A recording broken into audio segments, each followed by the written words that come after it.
MDH biryani મસાલા, પારંપરિક બિરયાનીનો અસલી સ્વાદ. असली मसाले सच सच MDH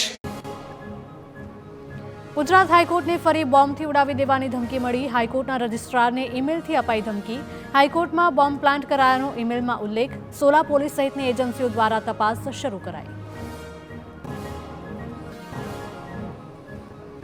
ગુજરાત એટીએસે જાસૂસી નેટવર્કનો કર્યો પર્દાફાશ. પાકિસ્તાની ગુપ્તચર એજન્સી ISI સાથે જોડાયેલી એક મહિલા સહિત 2 આરોપીની ધરપકડ. રશ્મિન રવિન્દ્રપાલ અને AKC નામના જાસૂસ ઝડપાયા. પુરુષની ગોવાથી જ્યારે મહિલાની દમણથી ધરપકડ. પકડાયેલા આરોપીઓ ભારતીય સેનાની હિલચાલ, સેનાના અધિકારીઓના કરતા હતા જાસૂસી. પાકિસ્તાની હેન્ડલર્સને ઓનલાઈન માહિતી શેર કરતા હતા. મહિલા રશ્મિની અને પુરુષ AKC અલગ અલગ લોકો સાથે સંપર્કમાં હતા. બંને જાસૂસોને ખેડા કોર્ટમાં રજૂ કરવામાં આવ્યા. કોર્ટે આરોપીઓના 14 દિવસ સુધીના રિમાન્ડ કર્યા મંજૂર. મહિલા રશ્મિની પાલ મહેમદાબાદના કાચી ગામના યુવકના સંપર્કમાં હતી. યુવક મહિલા માટે YouTube વિડીયો એડિટ કરતો હતો. મહિલાની ગતિવિધિ શંકાસ્પદ લાગતા પ્રકાશે એટીએસને કરી હતી જાણ.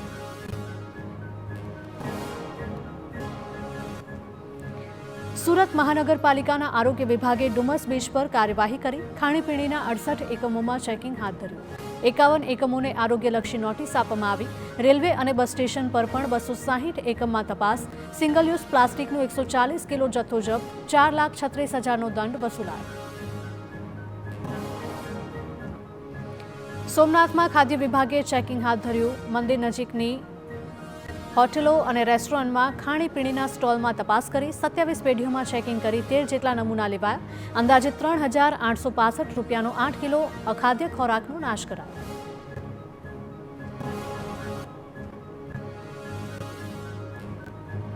અમરેલી જિલ્લામાં 12 વર્ષ બાદ કોંગો ફીવરનો શંકાસ્પદ કેસ. સાવરકુંડલાના માનવ મંદિર આશ્રમ ગુરુકુળના વિદ્યાર્થીમાં જણાયું કોંગો ફીવરના લક્ષણો. વિદ્યાર્થીને સારવાર માટે અમદાવાદ સિવિલ હોસ્પિટલ ખાતે લાવવામાં આવ્યો. આરોગ્ય વિભાગની ટીમે આશ્રમની મુલાકાત લઈ ગૌશાળા અને હોસ્ટેલમાં તપાસ હાથ ધરી. ભરૂચના જંબુસર પોલીસ મથકનો હેડ કોન્સ્ટેબલ લાંચ લેતા પકડાયો. હેડ કોન્સ્ટેબલ 75,000 રૂપિયાની લાંચ લેતા ઝડપાયો. અરજદાર વિરુદ્ધ થયેલી અરજી બાબતે હેરાન ન કરવા હેડ કોન્સ્ટેબલે માંગી હતી લાંચ. વડોદરા ACBએ છટકું ગોઠવી લાંચિયા પોલીસ કર્મીને ઝડપી લીધો.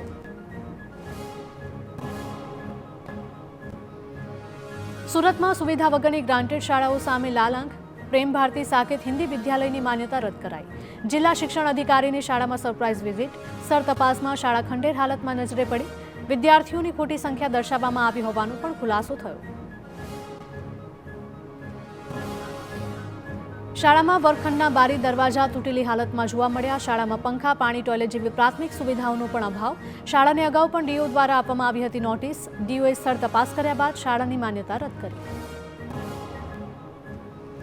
સુરતના પૂર્વ જિલ્લા શિક્ષણાધિકારીની બોગસ સહિતની 25 ખાનગી શાળાઓના રેકોર્ડ સાથે ચેડા થયા.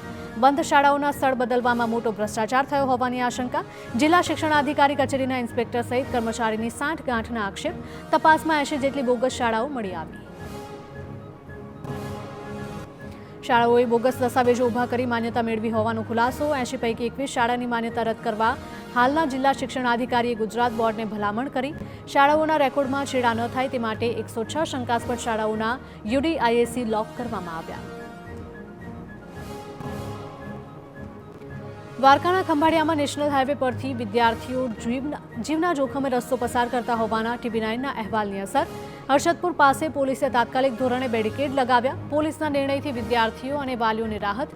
આશરે 1,000 વિદ્યાર્થીઓને પડતી હતી મુશ્કેલી. સુરતમાં ટ્રાફિકના નિયમ તોડનારાઓ સામે ટ્રાફિક પોલીસની લાલ આંખ. 4 દિવસમાં 9,753 ઈ-ચલણ જનરેટ કરી ફટકારવામાં આવ્યો દંડ. ઓવર સ્પીડિંગ, રોંગ સાઇડ અને સિગ્નલ ભંગ કરનારા સામે કરાઈ કાર્યવાહી. ટ્રાફિક સિગ્નલ પર બિનજરૂરી હોર્ન વગાડનાર લોકો સામે પણ પગલાં લેવામાં આવશે. 19 ડિસેમ્બરે રાજ્યભરમાં બાર એસોસિએશનની ચૂંટણી યોજાશે. 280 જેટલા બાર એસોસિએશનની એક જ દિવસે યોજાશે ચૂંટણી. પ્રમુખ, ઉપપ્રમુખ, સેક્રેટરી અને ખજાનચીના પદ માટે થશે ચૂંટણી. 1,36,000 એડવોકેટ મેમ્બર્સ કરશે મતદાન. મતદાનના 24 કલાકમાં જ પરિણામ થશે જાહેર.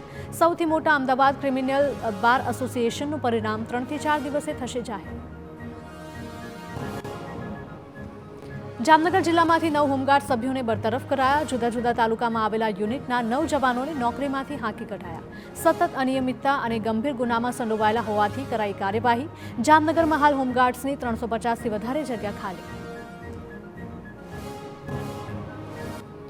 આણંદ કરમસદ મહાનગરપાલિકાએ શહેરમાં દબાણ હટાવ ઝુંબેશ હાથ ધરી. ખાસ કરીને ટ્રાફિકને નડતરરૂપ બનતા દબાણો દૂર કરવામાં આવ્યા. મોટી શાક માર્કેટ પાસે 3 લારીઓ અને પરચુરણ સામાન જપ્ત કરાયો. અમૂલ રોડ પરની 7 દુકાનોના માલિકો પાસેથી 70,000 રૂપિયાનો દંડ પણ વસૂલ કરાયો. વિરમગામ નગરપાલિકાએ એમ્બ્યુલન્સનો દુરુપયોગ કર્યો. પાલિકાના સ્ટાફે ફૂલછોડ લાવવા માટે એમ્બ્યુલન્સ વાપરી હોવાનો વિડીયો સામે આવ્યો. દર્દીઓની સેવા માટે ઉપયોગમાં લેવાને બદલે એમ્બ્યુલન્સને પાલિકાના અંગત કાર્યો માટે વાપરવી કેટલી યોગ્ય તે સવાલ. મુખ્યપ્રધાન ભૂપેન્દ્ર પટેલે આંગણવાડી અને તેડાગરની નવનિયુક્ત મહિલાઓને નિમણૂકનો પરિપત્ર આપ્યો. સંબોધન કરતા સીએમએ કહ્યું, નાના ભૂલકાઓના વિકાસમાં આંગણવાડીની બહેનોની મુખ્ય ભૂમિકા રહી છે. જે પ્રકારે પાલક માતા યશોદાએ કૃષ્ણનું લાલન પાલન કર્યું, તે જ પ્રકારે આંગણવાડી બહેનો માતા યશોદાની ભૂમિકા ભજવે છે. MDH કિચન કિંગ મસાલા રસોડામાં હોય તો આપણે કાંઈ પણ બનાવી શકીએ છીએ. રીંગણાનો ઓળો, બટેટા ફુલાવર, ભીંડી મસાલા અને બીજું ઘણું બધું. MDH